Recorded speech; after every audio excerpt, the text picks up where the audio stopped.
I'm sure most of you have seen this picture before in your social media of this man holding prosthetic body parts. That man is John Amanam, and those prosthetic black body parts are the masterfully artistic work of his company Immortal Cosmetic Art in Nigeria. John Amanam is the first African hyperrealistic prosthetic artist, and his company, Immortal Cosmetic Art, is a company that creates custom-made prostheses for amputees of African origin and black people all over the world. I've never seen prosthetic black body parts that are masterfully made with a lot of detail and that match our various shades of black. I had the privilege and the honor of speaking with him about the journey that led him to do what he is doing now. I was immensely inspired by the seriousness he takes his craft, and I hope you'll be inspired too. How did you come up with this idea? What inspired you to come up with this idea of providing prosthetic body parts that are black based, that are African based? What inspired you? Okay. I never. I'm a sculptor. I studied. Let me begin by saying, I'm an artist. I'm a sculptor. I studied fine and industrial arts at the university. And even at that, I never had a thought of going into the production of hyper-realistic prostheses until something happened somewhere. And my younger brother had an accident that claimed some of his fingers. And while trying to run around, trying to find solutions for his status at the time, we realized that we had to purchase prostheses or hyper or prostheses. Let me use the word prostheses outside of the continent. We visited several hospitals. We tried to reach out to different hospitals within Nigeria and also outside of Nigeria, as far as different countries, to see how we could have him restore his confidence through the realistic processes that is actually black. So our experience was not interesting. We found out that other places, there was no place in Africa actually doing prostheses that looked like black skin, like that looked like the black man. So after trying to purchase one from uh, Germany at that time, what we had was very pathetic. They did a good work. I won't condemn them for what they did, but that was what they knew how to do. That was their best. But that was what we were offered at the time. We had we received prostheses that were like white. They were white like they couldn't match with my brother's skin tone. And then this led to his depression. He was so depressed. He felt he started behaving abnormally, and it was a cause of concern for myself, being an artist. And suddenly, after trying all ways to get him back to himself, and we couldn't, I decided, okay, I need to go into research. I began to imagine how we in Africa have to travel out of the country or travel out of our continent to now have prostheses, something we could actually achieve here in the continent. So I began my research. I began trials and errors. There were no guides. This was not something I was taught in the university. It was a very different line of study completely. But I was willing to try. I was willing to try. And what was on my mind at the time was, how do I achieve this? I just wanted to solve his problem and go my way. I didn't have the thought of creating these items for commercial purposes. I just wanted to solve my brother's problem. I wanted him to have his confidence back. I wanted him to have his comfort and himself again. I just wanted him to be whole. And then I engaged in this research, and it took a while. I think it took a while before I could finally find a solution to it. After several trials, several errors, several experiments, but something led to something, and then to something, and then one day I made my first finger. I think I started with a finger, So I discovered how to create a finger, and I knew from that moment that if I could make a finger, I got it all. So I continued with the research, and finally I was able to create a palm for him. He had lost 3 of his fingers, and I just created a palm for him, and everyone was happy. I didn't really know the weight of my discovery. After finding the solution, I was just happy, and then I left for my conventional sculpture for my work, only to realize that a lot of people in Africa, almost all of the continent, was interested in this particular line of production. People really needed prostheses that looked like themselves, which is the black man's kind of prosthesis. So this has been the story of my journey into the creation of hyper-realistic flesh covers. And then as I having interviews, and that's when I realized, and I had to have applied for a patent on it. We've reached out to so many countries that last I could check it. We've had over 60 countries around the world reach out to us, and we've had designs shipped to so many of these countries. We also had foreigners visit our facilities regularly every month to see how foreigners, Black Americans, Africans from other countries, curious minds who want to just see what we do as well, visit us, and it's been a wonderful experience. And I'm proud that it's African, and I keep saying we need to solve African problems. When I saw this interview, or I saw your proposal, what caught my attention most was that the fact that you are Pan-African, and I work with anything that works for Africa. So I keep telling people that we need to think for Africa, work for Africa, and then we live for Africa. That is when our glory will be restored. Yeah. Okay, that was a good introduction about what you do, brother John. One thing that has always been lingering in my mind since I came across your work is the perfection of the execution. The products are they're so precise when it comes to the execution. I was so mesmerized, and I wonder, you must be a master in your craft. Like it's amazing. Like, have you gotten like, what are the responses when it comes to this product from the from the patients, and also from people who don't need them? Like, what has been the reception so far? Okay. The reception has been full of surprises. Some people express their fear. Some express um, appreciation.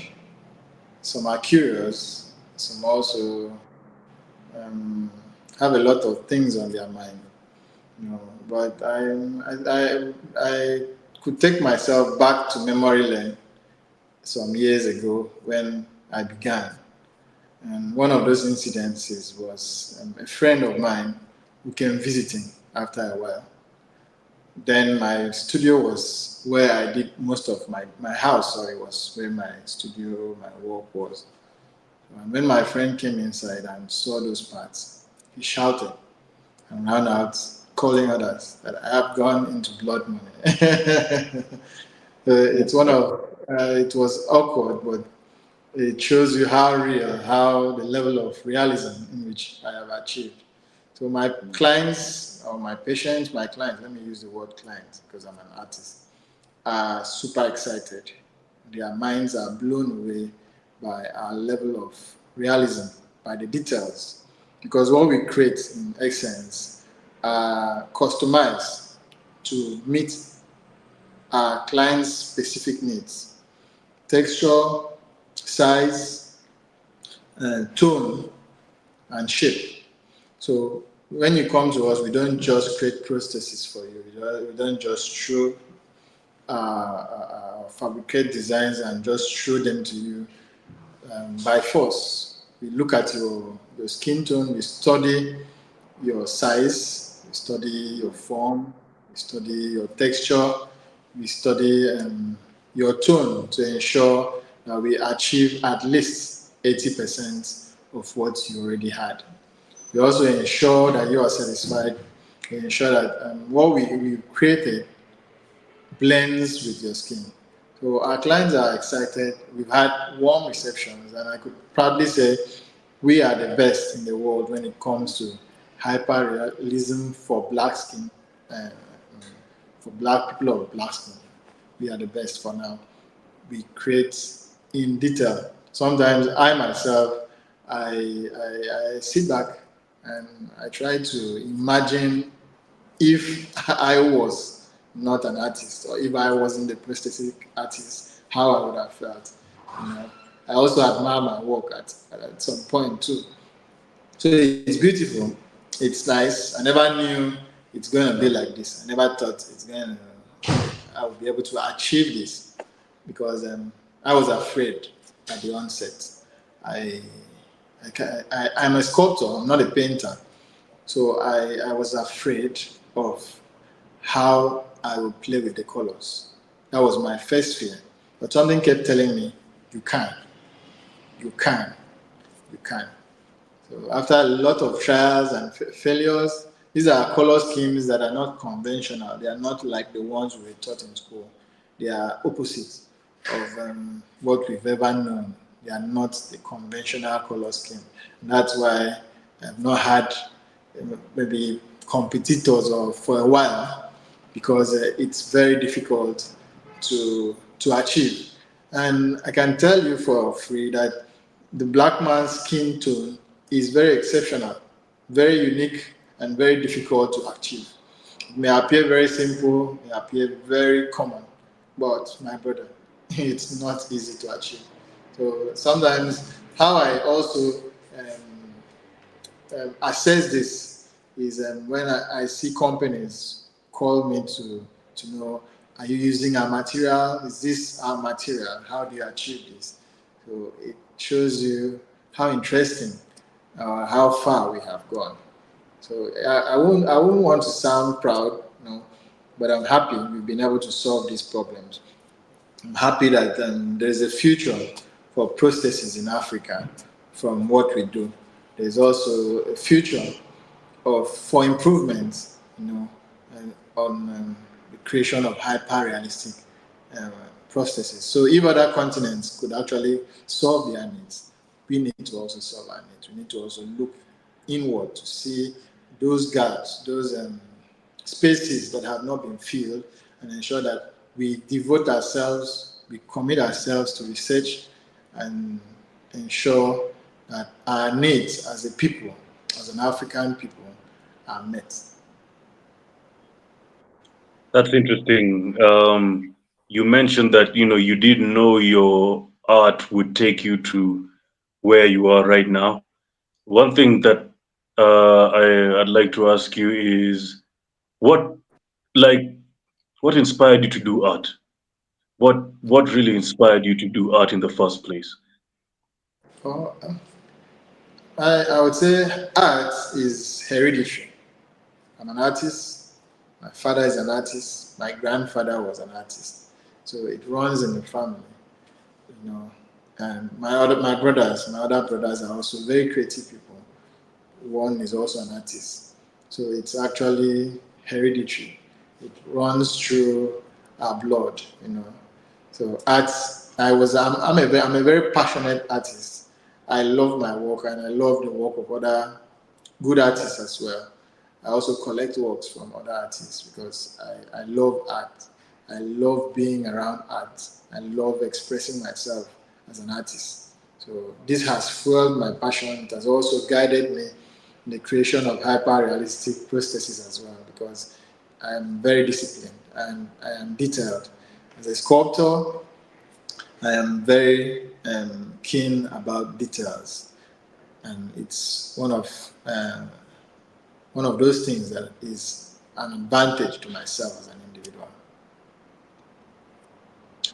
I'm sure most of the viewers would like to know the price range for for the pieces of art. Uh, are they standard or are they customized? Are the prices standard or are the prices customized? Like that's all. I'm sure many people, I'm sure many people would like to know about the details concerning the prices of like how do you charge your clients? Okay, there are a variety of uh, modules in which we use to create our price list. It's actually, there are also standard prices, but we first of all we look at our clients' challenges. We need to observe first. Someone could actually have an amputation that starts from here. It could be below the elbow, above the elbow, depends on what you have. So it's more of customized. We actually look at individual clients and then we prescribe we prescribe what we are going to charge based on their challenges. So there are a lot of ranges. I don't really know. I can't really tell you the prices for now. It's been a while. I've not really worked on the pricing. Mine is it's a company, so don't forget. My work is stay in the studio, do the work. There are those who are managing most of all of those things. So for years now, I think this is 5 years since we've been we've been registered as a company. So it's just to reach out to our customer care, our customer help desk, and find out what the current prices are. That's amazing. Are you selling outside Nigeria as well? Yeah. We sell to we distribute to different countries. We sell to. I won't use the word sell. We we ship to different countries based on our clients' demands. But there's something we always tell our clients that the best results would be achieved if you could actually visit our facility. But if you can't afford to travel to Nigeria, um, we can still do something about it. But we may not achieve that 95% perfection without your presence. We could achieve, say, 85% or 90. Or luckily, we could be close. But it's preferred if you come around and sit with us and then look at your colors and then work it out for you in our facility.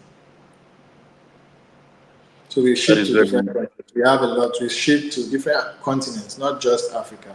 We ship to different continents, Asia, America, Europe, all of that, But basically blacks, not like we work for whites too, but more of our clients are blacks. They're Africans, Black Americans, and the rest. People of black skin tones. Even Indians who have dark skin tone too patronize us as well. Do you have this love for Africans to succeed, and do you have this passion for Africans? Did it kind of drive you to make this solution? Because I'm sensing this is what I'm sensing. I'm really sensing that you really care about African people and Black people in general, which is why you saw a gap in this industry and you really wanted to really cover that gap. Am I right when I say that? Yeah, you're right. You're correct. I love Africa. In short, I I would say I'll quote the words of Muhammad Gaddafi. Say he will live and die in Africa. I will live and die in Africa as an African. You know, I would have I've been invited to so many countries. I've been invited to leave Africa severally to European countries, different countries. I've been given great offers, mind blowing offers. But I keep telling them that you can't take all away from Africa. You can't take all the brains we have out from Africa. You've taken enough. If you want to do anything good for myself or you love me, bring it down to Africa. I don't mind working from Africa, but taking me away from my people. Don't forget, we started, this whole idea started as a passion to solve problems. So from solving one person's problem, I realized that other people, my fellow Africans, were in need of it. So if I leave the continent now, who would do this for them? You know, who would solve this problem? Possibly the universe gave me the knowledge so I could help my fellow Africans. So I love my continent. I love my country. We may be going through a lot, but I believe if we have that Pan-African ideology, that Africanistic way of life, is definitely going to be an improvement with the way we feel, the way we solve our problems, and the continent is going to be better with time if we love our continent sincerely. So like you said, I love Africa, and I will live and die in Africa, no matter what happens. I So like that. I yeah, like that. I like I could that. visit any And other place, but I would live in Africa. I can't live anywhere else outside Africa. I could live Nigeria, but I wouldn't live Africa. I like that. And I always I and what you're doing is amazing, and I'd like to thank you for it. You're using your talent to improve African people. No, not Yes. only in not only in Africa, but also in the African diaspora. I always tell people all the time, use your talent to benefit Black people. I don't care if you're a teacher. I don't care if you're a plumber. I don't care if you're a doctor. I don't care if you're a lawyer. I don't care if you're a psychologist. I don't care if you're use your talent, use your area of expertise to benefit Black people. And I'm really grateful of what you're doing. You are the living embodiment of the name of this platform, which is Sell Africa to Africans. You're not only selling, you're selling African pride back to the African through your products. And I'd like to say thank you. Keep on doing what you're doing. Um, any final words for the audience, brother John? Okay. My final words are that we should love ourselves and also come together to solve our problems. And running away from the continent is not really the solution. I know a lot of people run away from the continent because of one thing or the other for greener pastures. But we should be careful. One day we'll be forced back to our own continent. And I hope we have somewhere to stay when we are returned back to our continent. So don't run too far away from your continent. Come back and face the challenges and fix it so you have somewhere to stay someday if you return. That's very nice. Where can people reach you? Where can people reach your products? Or people, just plug every outlet that you have. Yeah. Okay, we have a Facebook page. It's verified. You see Immortal Cosmetic Art Limited. I forgot to tell the audience that I have a registered company. In short, it's not just about me again. It's a company called Immortal Cosmetic Art Limited. So we are located here in Akwa Ibom State, Nigeria. That is in Uyo, Akwa Ibom State, southern Nigeria. And our address is 65 Willington Bassey. That's our address. And we have a Facebook page, like I said. We have an Instagram handle, still Immortal Cosmetic Art Limited. We also have, we have an Instagram. Yeah, we also have a website, www.immortalcosmeticart.com. So one can reach out to us and then share their challenges with us, and we'll definitely tell you what to do next. Send your quotes and we'll address your need. Thank you very much, brother John. Thank you. Um, Thank you. Thank you. Thank you very much. God bless you. If you want to know more about John Amanam's work and the work of Immortal Cosmetic Art, go to his Instagram handle at John_Amanam. You can also go to his website, immortalcosmeticart.com. What Brother John is doing alongside his team is really amazing, using your talent to help black people. I always say to black people, use your talent to benefit your community. I don't care if you're a teacher, lawyer, financial expert, use it to benefit your people. Otherwise, what is the use of having a talent in the first place? Black Power.